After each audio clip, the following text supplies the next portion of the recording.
If it's a man, same thing. Go ahead and wash them off, get them nice and clean before you do this procedure. You want to explain the procedure to your patient. You're not going to ask them if it's okay if you do it. You're going to tell them what you're doing, okay? Hi, I'm Kim. I'm your nurse. I'm going to put this this catheter in your bladder, and it's going to empty. Make sure your bladder stays empty. This is what your doctor ordered for you. You don't want to say, is it okay if I put this catheter in? Because they're going to go, no, it's not. Okay? So I use this bag as my trash bag. Because I don't have necessarily a trash can by my bed. That's my trash bag. So everything on the outside is sterile until I take it out of the package. Okay? So now I'm touching it, so it's not sterile and it's contaminated. I'm opening the kit away from me, right? So, I feel like this is going to touch my sterile. Okay, so I'm opening my kit away from me. See, away, to the side. Has these little flaps in here for you, to the side, and then I'm going to pull this one down. Okay? Inside of our Foley catheter kit, the first thing, every kit's a little bit different, but the first thing usually is either your gloves or your drape. My drape is on top, but I need to be sterile to touch it. There's a way around this. Remember, we have that 1 inch parameter, right? So we're going to use that to our advantage. We're going to touch the corner of our drape. It doesn't matter which corner. 1 inch within. I can tell where my drape is. And I have my corner. This is going to be 1 inch. 1 inch right here. I'm going to shake it out. I don't want to shake it out too close to me, because I'll get it dirty. You see that it has a matte side and a shiny side. The shiny side always goes down. So I'm using my 1 inch parameter, and I'm grabbing onto here. Now, you can do one of two things. You can fold it back like this and put it under your patient, or you can do what I do, which is this. Let me make sure this is all 1 inch. And just lay it right here for a second. Okay, and I'm going to tell you how to fix that in a minute. Have my gloves right here. I'm picking up my gloves. The outside is now contaminated, but what is inside is not. If I need to put these on, I can utilize my bed or my tray table, but I can never go like this. Because what am I doing? I'm turning my back on the sterile field. Okay? So I'm going to use my bed, and all y'all have checked off, I think, now on sterile gloves, right? I don't want to put my gloves on my kit like this, because the outside is not contaminated. So I have to go away from my patient. Sometimes I've used their abdomen. Okay, so I'm going to grab, these are one size fit all, put one glove on, and don't go, well, these gloves look all messed up inside. Okay, I want to move this out of the way. Trash or trash, either way. I'm telling my trash right here on my floor right now. Inside here you will have what's called a fenestrated drape. We don't use these in real life, so I'm not showing you how to use them now. I have never ever, I've been a nurse for a bazillion years, ever seen anybody use fenestrated drape. So I'm sterile, okay? What can I do now? This drape is sterile. I can pull this down right here. I don't want to do this. People always bail their chuck off because they go like this. And they're touching the leg. So you just pat it down once, okay?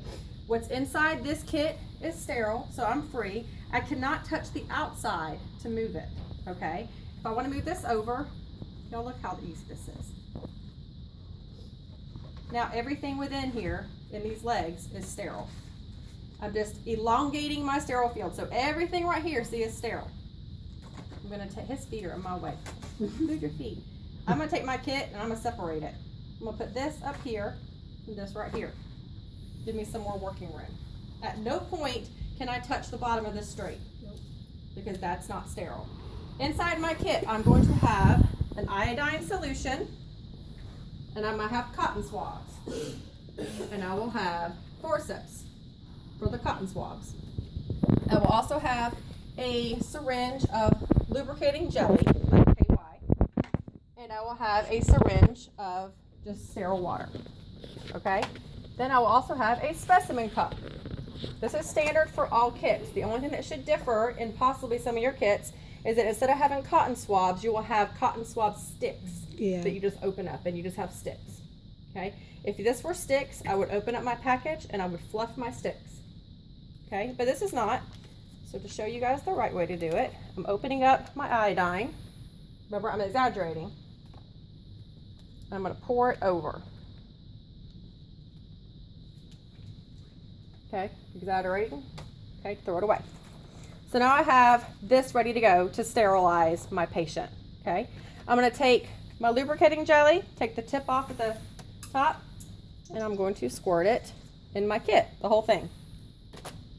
Okay, then I'm going to take my sterile water, take the tip off of it, hook it on to the port of my catheter, like I mean it.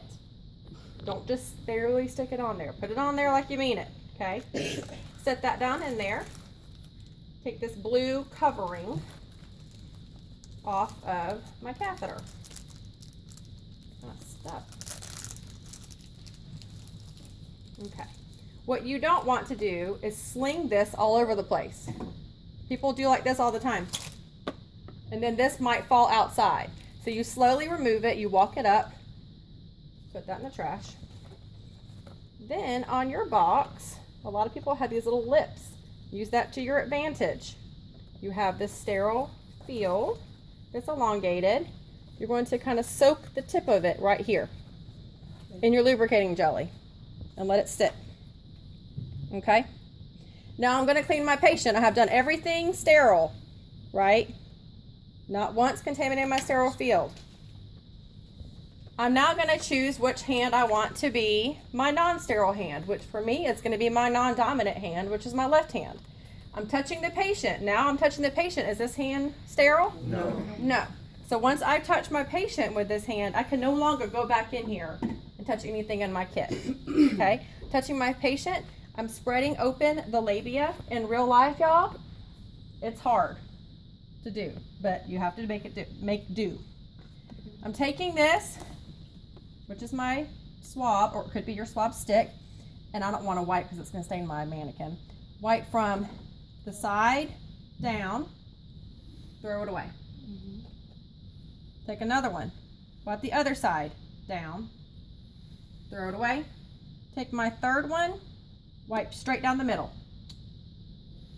throw it away. My patient is now clean. I get my lubricated tip, and I tell my patient, okay, are you ready? I'm ready. Take a deep breath in. On the count of 3, I'll put it in. 1, 2, 3. And slide it in. Okay? You're going to see urine flashback at this point, and that indicates that you're in the right spot. You've chosen the right hole. Okay? So now that I've seen urine flashback, I know the sterile tip is inside the bladder, and I'm good to go. You're going to keep advancing this catheter all the way in. Okay? Now that it's in, I don't have to worry about being sterile anymore, do I? No. Okay. So I'm going to push this sterile fluid into my catheter, which will blow up a balloon, which I'm going to show you in just a second. I push all that fluid in. I'm going to hold the port, twist it off. Okay? I'm going to give my catheter a little tug to make sure that it doesn't come out of the bladder. Then I'm going to hook my bag onto a non-movable part of the bed. Why do I want to put it on a non-movable part? So you're not pulling this catheter out of this patient. Okay? You don't want to put it under their leg because it'll pinch off the catheter. You're going to put it over the top of their leg. We have these new fancy little, whatever they're called, little sticker things that are perfect for catheters. I don't have one in here in the lab. So you put that and attach it, and then you hang this on a non-movable part of the bed. So not on the bed rails. Down here, they have these little hooks. You hook it, okay? You tell your patient, okay, we're good to go, okay? So if at any point, right after I put my catheter in, If I need to get a urine sample, there are 2 places I can get it from. The first is this blue port. Okay. I take a syringe, I put it in here, I pull out urine, I put it in this cup. The second is from the bag itself. Clamp it. Okay? Every bag is different, but you're gonna compress these clamps. This will have urine in it. Pull it out, put it in the cup, and then you have a little clamp right here. Unclamp. Get some urine, clamp it back off. Don't forget that. And put it back. Okay? That's right after we put the catheter in, you can do that. If the catheter has been in for a little bit, you can no longer get it from this bag because this urine has been stagnant. Okay? At that point, you have to get it from this port. Okay? If the doctor calls you and says, Betty, what size catheter was that you put in that patient? And you have no idea, it's been a couple days, and he wants to know what size his catheter is, you can look right here on this tube and see how it says 14 French, 14 FR? That's the size of the catheter. Okay. You can say, okay, it's 14 French. Sometimes they're on this area under here where you have to kind of pull this tape back. But mostly it's right here. 14 French. Yes. I know you said insert the catheter all the way up into the bladder. Now, normally once you start inserting it, you're going to get urine anyways, but you still Yes, keep and I'm going to tell you why. pushing all the way You up don't- until it get close to the... I push it because it's going to come back out. Right. But I don't want to hurt my patient by blowing that balloon up too early. If you blow that balloon up and you're still not completely all the way in that bladder, or it's come out a little bit, you're blowing that balloon up in their urethra. Okay, that's And what you can I was trying to damage figure them. out. Okay. It used to be that we used to test the balloon before we put it in. Evidence-based practice says we no longer do that because it causes those balloons to have some sort of tear or break in them, which can hurt the urethra on the way up. That was the next question I asked. So we never test the balloon anymore. But Okay. definitely push completely up until the, Yes. to the... Most books will say 2 to 3 inches Right. after you put it in. Reality is you need to put it all the way just to be on the safe side. Why not? Right. Okay. It'll say for the male that you put it all the way to the Y, which is of course this little Y area. Okay. For the male. And look, he's like. Okay. So the difference in cleaning a female and a male is this. On the female, you're going to spread the labia down one side of the labia, throw it away, other side, throw it away, down the middle, throw it away. For a male, you have the shaft of the penis. You're going to hold it like you mean it. You're not going to do like this to hold it. You need a good grip on it because it'll get scared. You're putting this catheter in, they're already freaked out. It's going to get scared. Okay? It like starts hiding like a little turtle. You got to find it sometimes. But you hold it like you mean it because you want to hold it steady and firm. When you're cleaning it like a bullseye from the tip down. So around one time at the tip, throw it away. Another time, a little bit further down, throw it away. One more time, a little further down than that, throw it away. From the top to the bottom of the shaft. Not the shaft, just No. the head. Oh, just... Just I'll have to make a laugh. Cheryl just went. But that's how you clean the male. top. Okay. You have to check off on what's called catheter care. So these catheters stay in sometimes for quite some time, and they can get crusty. That's just what happens around this catheter. So catheter care is this: warm basin of soapy water, clean washcloth, wet it, take this, and you're going to wipe away from the patient. So from here, just wipe.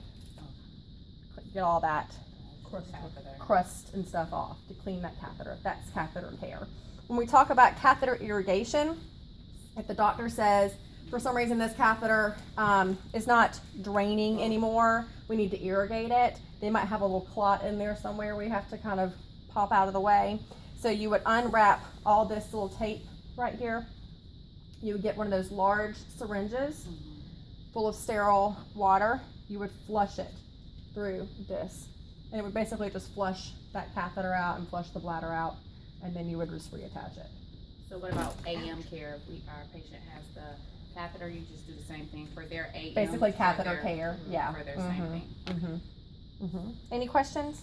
Catheter care, but what about the patient himself? Do we do anything to clean them up, you know? For That's the AM care, yeah, that's just what the I'm asking. wiping them down, that's just like catheter care for AM care. Are all the catheters the same thickness, or do they have like No. thinner ones?